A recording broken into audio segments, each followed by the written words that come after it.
Y nosotros también desde acá analizamos el contexto internacional y lo que sucede con nuestro especialista que está aquí en el piso y que nos acompaña, que es Pablo Hueve, a quien agradecemos gentilmente la visita de todas las semanas. Pablo, bienvenido, ¿cómo te va? Pero muchas gracias, Ezequiel. Buenas tardes compañeras y compañeros del canal. Buenas tardes, Teleaudiencia Federal. ¿Qué fecha? Me quedaba con algunos datos, Pablo, de esta situación trágica, sí, ¿no? Sí. Con estos más de 4.400 ataques aéreos, sí. Con fallecidos, sí, con personas detenidas. Sí. ¿Qué análisis se hace cuando pasa un año? Mira, esencialmente es bueno hacer un análisis político sobre el gobierno de Israel.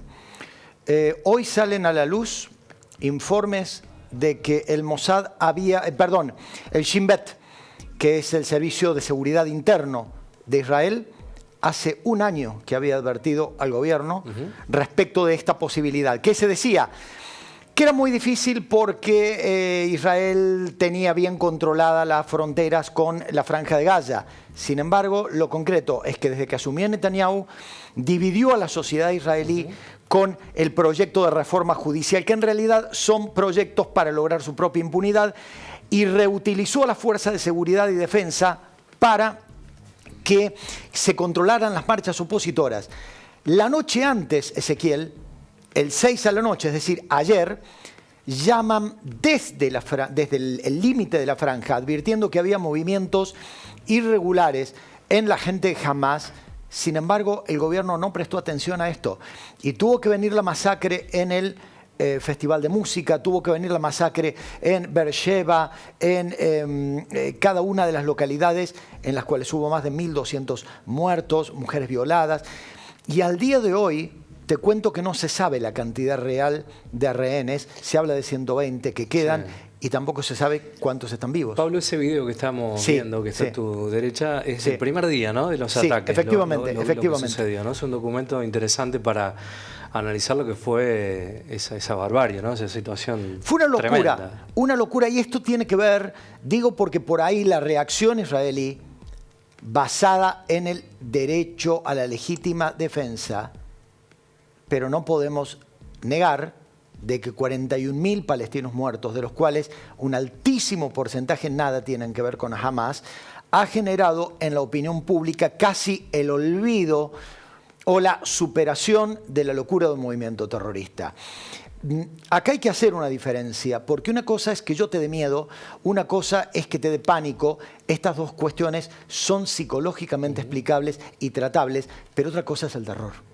El terror es un efecto que yo quiero lograr en vos y que se basa en la incapacidad tuya de reaccionar racionalmente. A ver, si yo te digo en este momento, muere perro hereje, y debajo de mi camisa tengo 7 cartuchos de dinamita, lo que voy a lograr es que vos escapes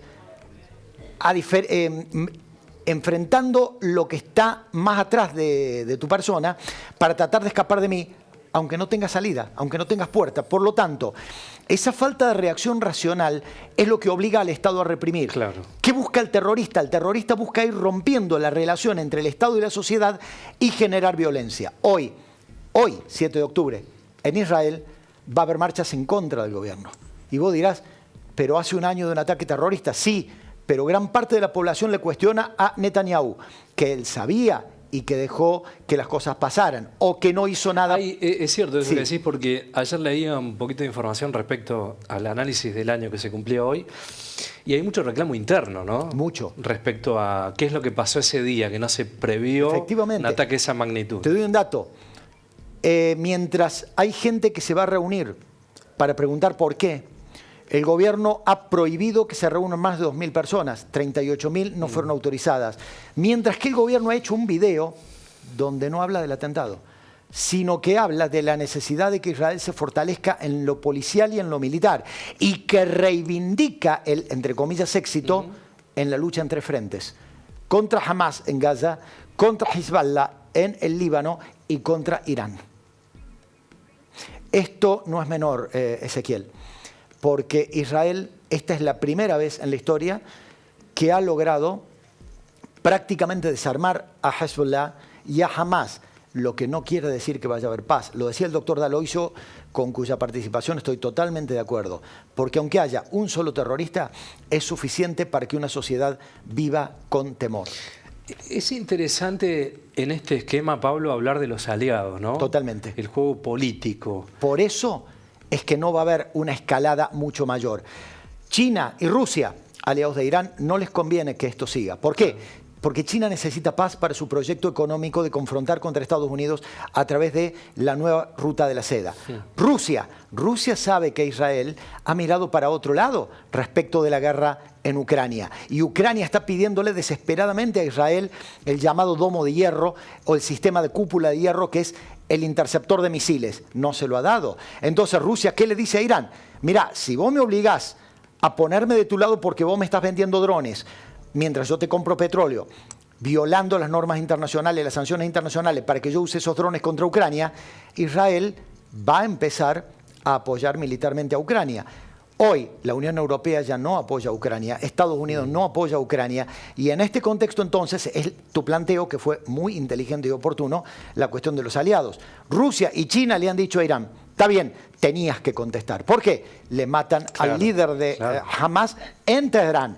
Matan al líder de Hezbollah y a toda la estructura, financiada por Irán. Matan a todos los líderes militares de Hamas, entrenados por Irán. Bueno, Irán iba a reaccionar, pero fíjate que reacciona de una manera tal que le tira misiles, es real, los misiles entran a territorio israelí, pero no caen en lugares, digamos, en sedes de gobierno o en sedes militares. Casi como para decir, cumplo con la cuestión interna. De hecho, al presidente Pezeshkian de Irán se lo está cuestionando por haber obrado tarde y leve.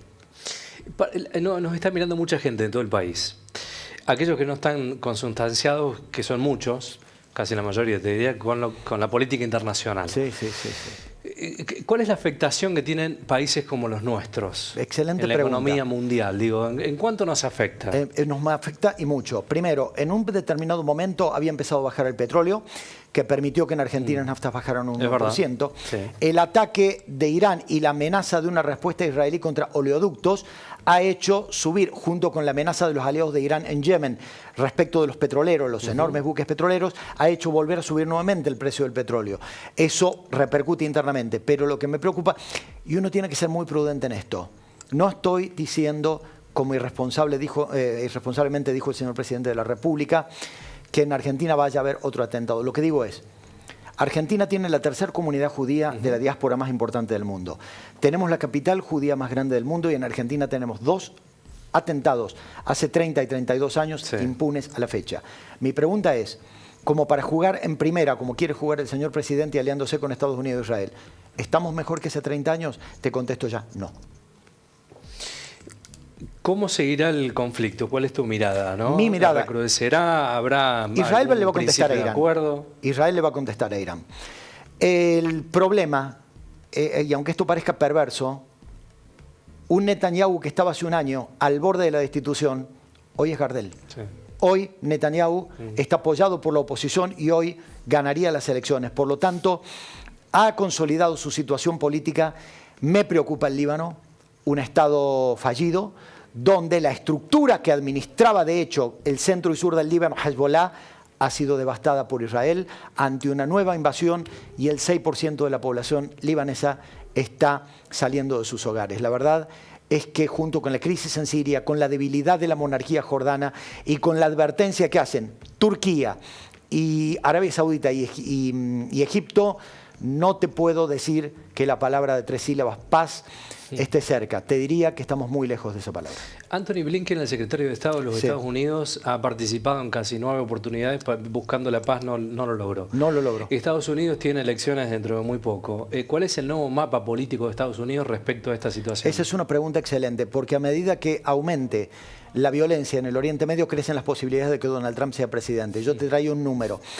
De los 7, a pesar de que en voto popular está ganando por 3 puntos la señora Kamala Harris, lo que acá hay que buscar es el voto del colegio electoral. De los 7 swing states, hay un empate 3-3. Acuérdense de esto. Pensilvania es el estado que va a definir las elecciones presidenciales. Quedan 3 semanas y media para el martes 5 de noviembre. Hoy hay empate, pero si sigue endureciéndose la situación en el Oriente Medio, Donald Trump tiene serias posibilidades de ganar las elecciones. ¿Cuál es la situación de los rehenes, Pablo? Qué buena pregunta. No se sabe absolutamente nada. Si me preguntás a mí, y que me perdone la comunidad judía Río Cuarto, al menos el 40% está muerto. Ahora, ¿cuál era el concepto primario, histórico, de tener rehenes en una contienda de estas características? Muy buena también tu pregunta. Forzar a Israel a una negociación, pero conociendo la historia de Israel, Israel sabe que en el momento, y esto no significa hablar bien de Netanyahu, porque me voy a la historia, Yitzhak Rabin, Shimon Peres, etc., Golda Meir. Sí.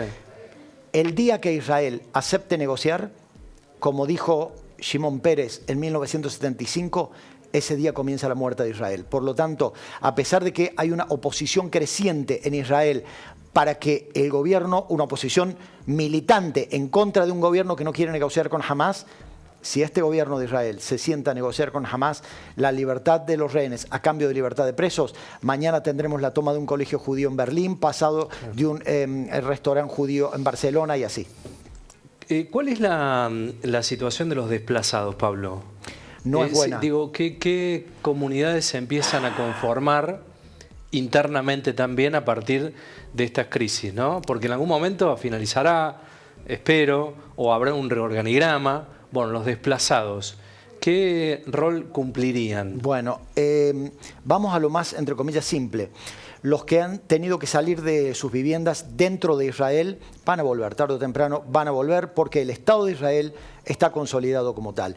El tema es, y me hago cargo de lo que digo, ya es prácticamente imposible pensar en un Estado palestino. Por lo tanto... Claro, 2 millones era el dato de... Exactamente. Por eso te decía, es un volumen de gente impresionante. Y es muy grave, ¿no? Porque estamos hablando de que la derecha israelí lo que dice es, señores, construyamos Eretz Israel, claro, el gran Israel. Claro. El problema es, le damos la ciudadanía y ellos dicen no. ¿Por qué? Porque mientras el judío culturalmente occidental no está teniendo hijos, el palestino está teniendo entre 6 y 10 hijos, por lo tanto dentro de 25 años Israel sería un estado con minoría judía. Pero ¿cuál es el problema? Si no le damos carta de ciudadanía a los palestinos, entraríamos a un nuevo apartheid, donde tendríamos a una mayoría gobernada por una minoría, claro, que no le da derechos. Es muy grave lo que acabas de plantear, no porque me lo hayas planteado, sino porque jurídicamente y políticamente, claro, yo no le encuentro solución. Claro, claro. Bueno, todo esto es el contexto de la guerra. Todo este análisis que hace Pablo, que lo conoce muy bien, es el contexto de lo que significa una guerra en un país, ¿no? Las transformaciones políticas, culturales, económicas, en el lugar y también en la economía mundial. Nos quedamos allí en el mapa internacional, en esta situación de Francia e Inglaterra cambiando de tema, sí, con la suspensión de venta de armas a Israel, ¿no? Bueno, esto también va a traer consecuencias dentro de la Unión Europea. Bueno, en el caso del Reino Unido no, porque sí, ya no es miembro de la Unión Europea, pero el Premier Starmer, que quiere, sí, empezar a flexibilizar las relaciones con la Unión Europea, nos vuelve a mostrar, Ezequiel, sí, una Unión Europea que no tiene capacidad de reacción frente a conflictos. Claro. Primero, la ex Yugoslavia, las diferencias entre Francia, Italia y Alemania hicieron que tuviera que venir Estados Unidos, bueno, a hacer lo que hace, tira bombas y parar al asesino Milosevic. Segundo, la guerra Ucrania-Rusia. La Unión Europea, con sus contradicciones, mucha palabra, pocos hechos.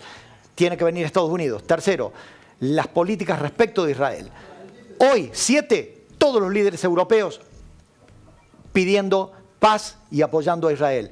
Pero en la práctica tenemos enormes divisiones entre una Unión Europea que dice aflójenle la mano a los palestinos, queremos un Estado palestino, y gobiernos que reivindican el derecho a la legítima defensa de Israel. Una vez más, vemos una Unión Europea que es más euro que unión. Como siempre, Pablo, agradecerte el tiempo, la predisposición. Es muy interesante escucharte porque uno interpreta un poco, ¿no? Lo que sucede en este contexto internacional tan complejo. Gracias, como siempre. Te agradezco a vos y agradezco a Canal 13. Que tengamos todas y todos una hermosa semana. Continuamos con más.